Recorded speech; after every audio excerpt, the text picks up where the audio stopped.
இங்கே கர்த்தருடைய ஆவியானவர் திருச்சபைக்கு சொல்லுகிறது என்னவென்றால், பிரியமான பிள்ளைகளைப் போல தேவனை பின்பற்றுகளாகணும்.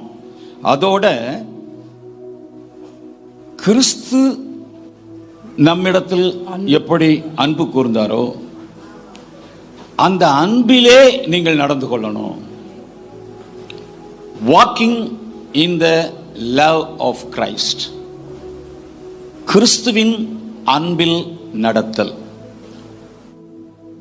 நீங்க வேதாகமம் முழுவதும் எவ்வளவுதான் படிச்சு தியானம் பண்ணினாலும், சந்தோஷப்பட்டாலும், வாக்குத்தத்தங்களால நீங்க திருப்தி அடைந்தாலும், கிறிஸ்துவின் உபதேசங்களிலே நீங்கள் வளரவில்லை என்றால் நித்திய ராஜ்யத்தில் பிரவேசிப்பது என்பது கூடாத காரியமாய் போய்விடும்.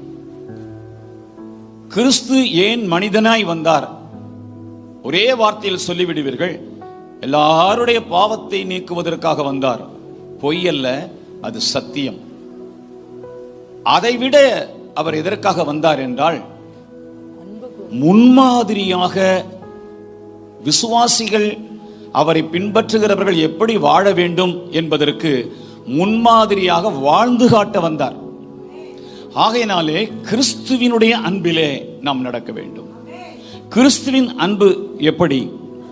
கிறிஸ்து நமக்காக தம்மை தேவனுக்கு சுகந்த வாசனையாக, காணிக்கையாக, பலியாக ஒப்பு கொடுத்து நம்மிலே அன்பு கூர்ந்தார்.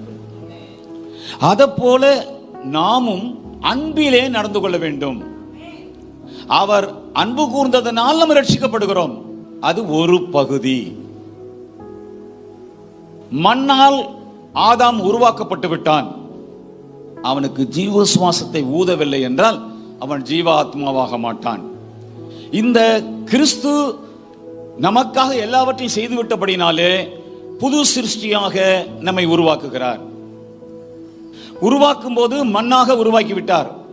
இப்போ நாசியில் என்னத்தை ஊதணும்? சுவாசத்தை ஊதுனாதான் அது உயிரோட வரும். அத போல என்னுடைய வசனங்கள் ஆவியும் ஜீவனுமாயிருக்கிறது.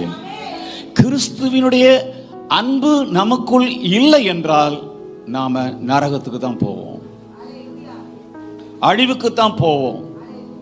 இன்னும் இருளிலே இருக்கிறோம் என்று நிருபங்கள் சொல்லுகிறது. இயேசு எப்படி அன்பாய் நடந்தாரோ அதை போல நாமும் அன்பாய் நடக்கணும்.